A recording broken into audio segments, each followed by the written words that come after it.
Hey everyone! In this video we're bringing you some pretty clean gameplay from King Zone BDD where he's playing Akali vs Cassidy.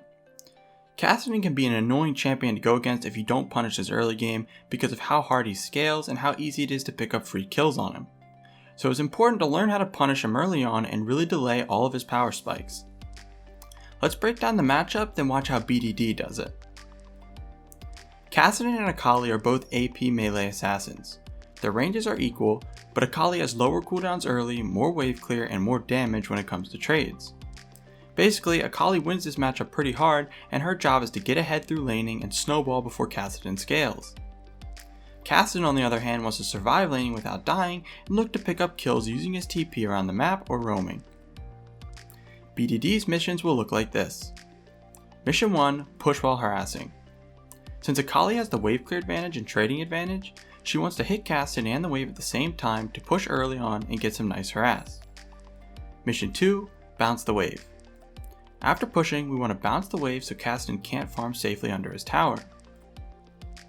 Mission 3, once Cassidy gets low, start pushing again. Once Cassidy gets low enough that it's too dangerous for him to walk up, we can start pushing the waves, forcing him to TP, recall, or overstay and die. Alright, let's move on to the gameplay. As the lane starts, BDD doesn't know where Cassidy is, so he pushes up to see if he's hiding behind the walls, waiting for the few minions to get low. This is a common strategy when playing melee vs range matchups or any matchups where the enemy laner has a stronger level 1 than you. You can hide behind these walls to avoid taking any harass, then when the first 2 minions get low, you can walk up and grab them. But Cassidy wasn't doing that and comes to lane using his Q to grab a minion. After BDD grabs his own CS and Cassidy is going to auto another one, he goes in, starting mission 1, hitting the wave and Cassidy with his Q, then follows up with an auto.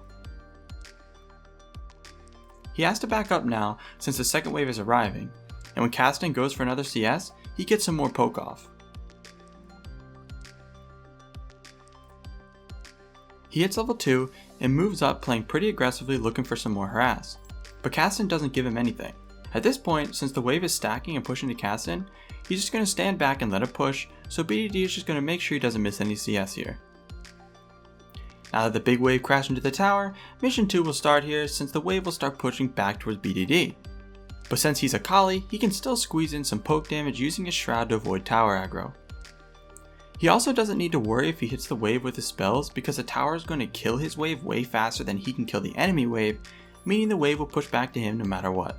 But let's rewind and look how he does so much damage while avoiding tower shots so easily.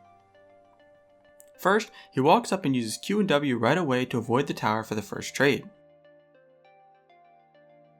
Then for the second one, he uses his Q in his shroud, but makes sure to walk outside of tower range first because the tower will still hit him the moment he comes out.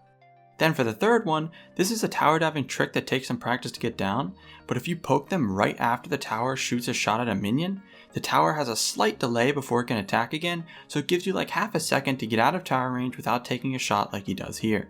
Anyways, the wave is pushing back to him for mission 2 now, so he's going to continue harassing as much as he can since the more harass he gets off, the more dangerous it is for Cassidy to walk up to CS. But now that the wave isn't in tower range anymore, he's going to be cautious about hitting the wave with his spells until the next wave arrives and makes a big one. Alright, the next wave is here now, so he goes in for some more harass. It's okay if he hits the wave now, since the wave is so big, it will only push the other way if he actually kills the backline minions.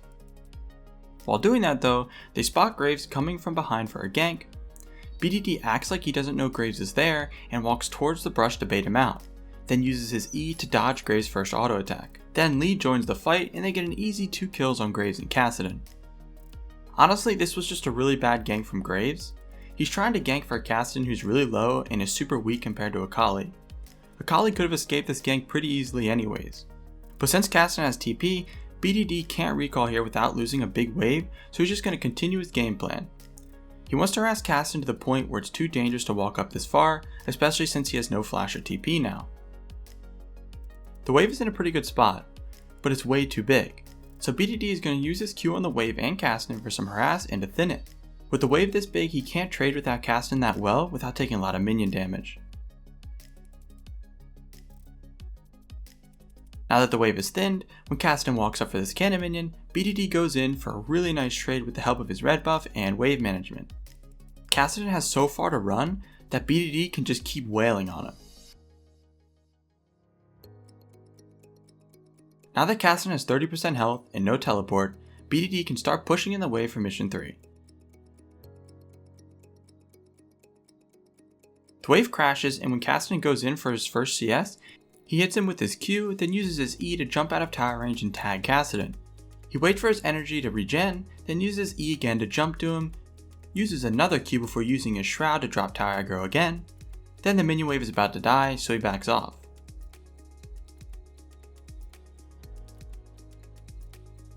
Now it's back to mission 3, pushing the wave into tower again while harassing when Cassian goes for CS. Cassian steps up too far, so BDD uses the same combo as before, Q, then shroud, then one more Q and an auto to grab an easy kill. Now he can shove in the wave and finally take his first recall.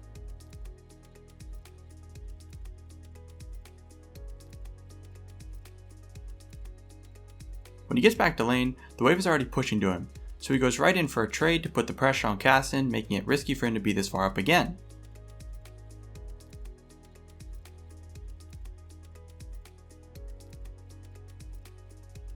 Then when Cassian walks up for one more CS, BDD pokes him, making Cassian rift walk away. Since that's Cassian's only escape right now, BDD goes in with his ult to stun him and make his E easy to hit, then uses his ult, dropping Cassian into 1 health. Then Graves shows up, but Lee is here for the counter gank, getting an easy kill.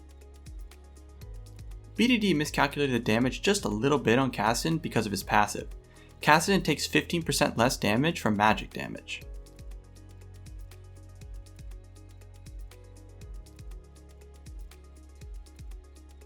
Anyways, he wants to shove the wave in to deny Cassian these minions.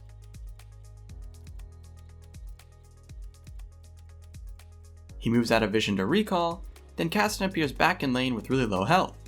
Cassian tried to act like he was leaving so BDD would recall, but BDD wasn't finished recalling yet, so he cancels it. He heads back to mid and uses his shroud right away, then his E to close the distance on Cassian and mark his shroud. He Qs him with ignite, then uses E to jump back into his shroud to safety. It's safe to say that was a pretty clean kill and this lane is over. Let's move to the recap. At the start of the lane, BDD made sure to hit Cassian and the wave at the same time to push and harass. He eventually crashed the wave onto the tower so it would bounce back to him to put Cassian in a dangerous spot. While the wave was pushing back, Graves came for a gank, which BDD outplayed really hard, baiting him out of the brush since Lee was there for the counter gank, and they end up getting an easy double kill. Cassian had TP though, so BDD couldn't recall and had to stay in lane. This was fine because he had double buffs and has plenty of sustain on Akali. The wave was pushing to him, so he thinned it out, then went in for a big trade, chunking Cassian hard. After that, he started pushing since Cassian should need to recall soon. He took a few nice trades, then went all in on Cassian, but he lived with 1 health. Graves showed up, but Lee was there for the counter gank, so they killed him easily. Then, BDD went to shove in the wave since Cassian needed a recall, but Cassian ended up staying, so BDD went in and got a nice clean kill, closing the lane out. That's going to be it for this one. Thanks for watching.